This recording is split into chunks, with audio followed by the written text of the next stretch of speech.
Hi எல்லாரும் எப்படி இருக்கீங்க? நான் சூப்பராக இருக்கேன். ஓகே, நேற்று வந்து நான் ஹால்மார்க் ஸ்டோர் போயிருந்தேன். அங்கே வந்து ஒரு குட்டி பாட் ஒன்று வாங்கினேன், சைனா மேட். அதோட பாக்ஸ் எல்லாம் வந்து பிச்சு போட்டுட்டான். அந்த பாட் வச்சுருக்கேன், அதை காமிக்கிறேன். அது பார்த்தீங்கன்னா அது கூட வந்து சயா சீட்ஸ் கொடுத்துருக்காங்க. நான் அதுக்குள்ளே மட்டும் கொடுத்துருக்காங்க. நம்ம அதை மட்டை வந்து அதில் போட்டுட்டு அதில் போட்டுட்டு கொஞ்சம் வாட்டர் விட்டோம்னாக்கா அது சூப்பராக க்ரோ ஆகும். அது டே பை டே அதோட க்ரோத்தை வந்து நான் உங்களுக்கு காமிக்கிறேன். ஓகே, இப்போ நம்ம வந்து அது எப்படி பண்ணுறதுன்னு பார்க்கலாம்.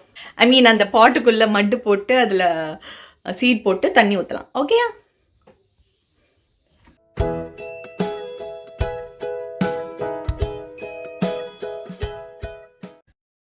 இந்த விதிக்கும் ப்ராசஸை உங்களுக்கெல்லாம் காமிக்கணுங்கிறதுக்காக கஷ்டப்பட்டு ஷூட் பண்ணேன். ஆனால் ஏதோ பிரச்சனையால் எல்லாம் சொதப்பிக்கிச்சு. ஐ மீன் இந்த வீடியோ ஏதோ ப்ராப்ளம் ஆயிடுச்சு. இருந்தாலும் எனக்கு இருக்கிற கொஞ்சம் அறிவை யூஸ் பண்ணி உங்களுக்கு எப்படியாவது இந்த ப்ராசஸை காமிக்கணும் அப்படிங்கிறதுக்காக நான் ஸ்க்ரீன்ஷாட் எடுத்து ஆட் பண்ணியிருக்கேன். So kindly adjust my dear friends. அந்த பேக்கை ஓப்பன் பண்ணப்போ உள்ளே இப்படி தாங்க இருந்துச்சு. ஒரு குட்டி பாட்டு, மட்டு, அப்புறம் சீட்ஸ் பேக்கெட்.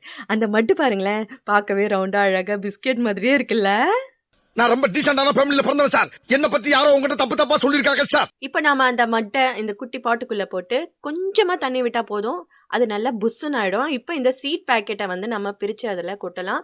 சீட்ஸ் பார்த்தீங்கன்னா வந்து ரொம்ப குட்டி குட்டியா எள்ளு மாதிரியே இருக்குங்க பார்க்கறதுக்கு. பட் இது டோட்டலி டிஃப்ரெண்ட்டு. தண்ணி ஊற்றினோடனே ஜெல்லி ஃபார்ம்லாம் ஆயிடும். ஸோ இப்போ நம்ம அந்த சீடை வந்து அதில் போட்டுட்டு அந்த விதைகள் முளைக்கும் வரை காத்திருக்க வேண்டியதுதான். ஓகே, இப்போ நாம இந்த கியூட்டான குட்டி பாட்ல தண்ணி ஊற்றி வச்சாச்சு. இந்த பாட்டை வைக்கிறதுக்கு ஒரு பர்ஃபெக்டான இடத்த தேடி அங்கே கொண்டு போய் அதை வச்சுட்டு வந்துடுறேன். அதுக்குள்ள நாம லாப்ஸ்டர் ரெசிபி பார்த்துட்டு வந்துடலாம். ஓகே, மடக்கையால கட் பண்ணி க்ளீன் பண்ணி ஒரு பவுலில் எடுத்து வச்சிருக்கோம். அது எப்படி கட் பண்ணுறது, க்ளீன் பண்ணுறது அப்படின்னு நான் ஏற்கனவே ஒரு வீடியோ போட்டிருக்கேன். அதோட லிங்க் வந்து கீழே டிஸ்கிரிப்ஷன் பாக்ஸில் இருக்குது. தெரியாதவங்க அதை பார்க்கணும்னு நினைக்கிறவங்க அதை போய் கிளிக் பண்ணி பார்த்துக்கலாம். ஸோ இப்போ வாங்க நாம் இதை எப்படி செய்யறது அப்படின்னு பார்ப்போம். ஃபர்ஸ்ட் இதில் நாம் வந்து பிளெயின் சில்லி பவுடர் ஆட் பண்ணிக்கலாம். நான் வந்து குட்டி ஸ்பூன் வச்சுருக்கிறதுனால அதில் வந்து நாங்கள் 2 times ஆட் பண்ணோம். நீங்கள் வந்து ஒரு அரை ஸ்பூன் அளவுக்கு வெறும் காரத்தூள் போட்டால் போதும். எனக்கு கொஞ்சமாக தானே இருக்குது குவான்டிட்டி, அதனால். நெக்ஸ்ட் நாம் அதில் வந்து ஜீரகப்பொடி ஆட் பண்ண போகிறோம். ஒரு 1/2 ஸ்பூன் அளவு ஜீரகப்பொடி போட்டால் போதும். நான் வந்து சின்ன ஸ்பூன் யூஸ் பண்ணுறதுனால கொஞ்சம் நிறைய போடுற மாதிரி உங்களுக்கு தெரியலாம். பட் வந்து நீங்கள் உங்களோட நார்மல் ஸ்பூனில் வந்து நீங்கள் 1/2 ஸ்பூன் போட்டால் கரெக்டாக இருக்கும். ஸோ நெக்ஸ்ட்டு நாம் வந்து அதில் மஞ்சள் தூள் ஆட் பண்ணிக்கலாம். மஞ்சள் தூள் வந்து ஒரு 1/4 ஸ்பூன் போட்டால் போதும். நெக்ஸ்ட் நாம் தனியா பொடி ஆட் பண்ணிக்கலாம். ஒரு 1 ஸ்பூன் தனியா பொடி போட்டுக்கோங்க. போட்டுட்டு இப்போ நாம் ஒரு 1/2 லெமன் அதில் பிழிஞ்சு விட்டுக்கலாம். லெமன் பெருசாக இருக்கனால 1/2 லெமன் தான் நாங்கள் போடுறோம். சின்னதாக இருந்ததுன்னா நீங்கள் ஒரு ஃபுல் லெமனே போட்டுக்கலாம்.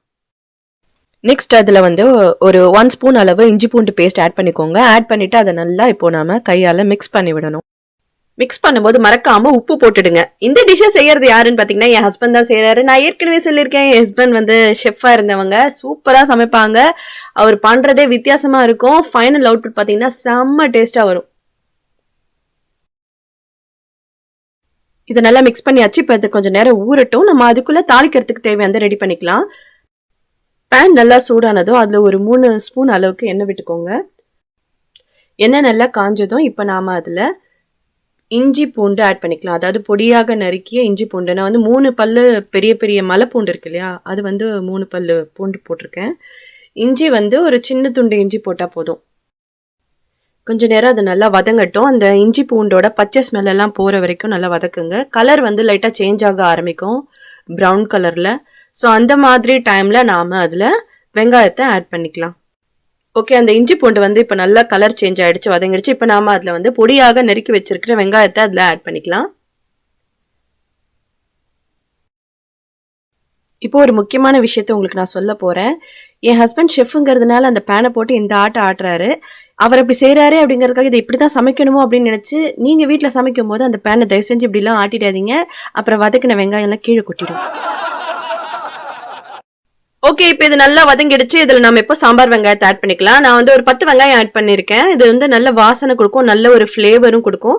அது வந்து ஃபுல்லாக வதங்கணும்னு அவசியம் இல்லை. அந்த சாம்பார் வெங்காயம் லைட்டாக வதங்கினாலே போதும். நம்ம மிக்ஸ் பண்ணி வச்சிருக்கிற மடக்கை இறாலை இப்போ நம்ம இதில் சேர்த்துக்கலாம்.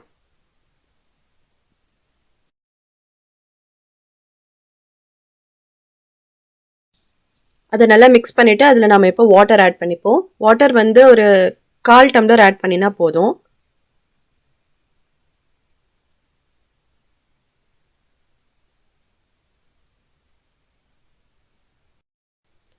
இப்போ நாம இதில் கருவேப்பிலை ஆட் பண்ணிக்கலாம். ஆட் பண்ணிவிட்டு அது கொஞ்சம் நேரம் லிட் போட்டு மூடி வச்சிடலாம். நம்ம மூடி வச்சோம்னாலே அந்த முழுசாக போட்டோம் இல்லையா அந்த சாம்பார் வெங்காயம் அதெல்லாம் நல்லாவே குக் ஆகிடும். இப்போ நம்ம கொஞ்ச நேரம் கழிச்சு ஓப்பன் பண்ணலாம் பாருங்கள். 10 மினிட்ஸ் ஆயிடுச்சு. இப்போ நாம லிட்டை ஓப்பன் பண்ணி பார்க்கலாம். ஓகே பாருங்கள், இப்போ சூப்பராக வந்து அந்த தண்ணி எல்லாம் நல்லா சுண்டிடுச்சு. சுண்டி அந்த வெங்காயம் கூட பார்த்தீங்கன்னா கலர் வந்து நல்லா சேஞ்ச் ஆகிடுச்சு, குக் ஆகிடுச்சு வெங்காயம் நல்லா. மடக்கை இறால் சுக்கா ரெடி ஆயாச்சு. இப்போ நாம் அதை ஒரு பவுலில் ட்ரான்ஸ்ஃபர் பண்ணிக்கலாம். கடைசியாக வழக்கம் போல் மேலே கொத்தமல்லி தூவி கார்னிஷ் பண்ணிடலாம். வணக்கம் வணக்கம், மடக்கை இறால் சுக்கா இஸ் ரெடி. இந்த சுக்கா உங்களுக்கு சாம்பார் சாதத்துக்கும் ரசம் சாதத்துக்கும் செம்ம காம்பினேஷனாக இருக்கும். இப்போ நம்ம ஃப்ளாஷ்பேக் போகிற நேரம் வந்தாச்சு. வாங்க vlog கண்டினியூ பண்ணலாம்.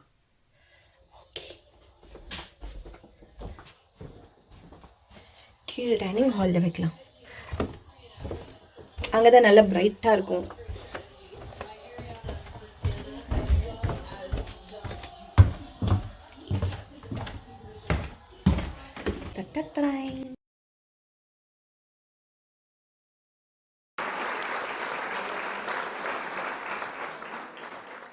ஓகே ஃப்ரெண்ட்ஸ், நான் சொன்ன இந்த லாப்ஸ்டர் ரெசிபியை நீங்கள், அதாவது மடக்கை இறால் ரெசிபியை நீங்கள் இறாலையே ட்ரை பண்ணி பார்க்கலாம். சூப்பராக இருக்கும்.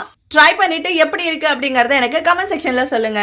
சீக்கிரமே நான் உங்களை இன்னொரு வீடியோல சந்திக்கிறேன். அதுவரை Ranjitha signing off. Bye bye. Say bye bye to them. Bye bye.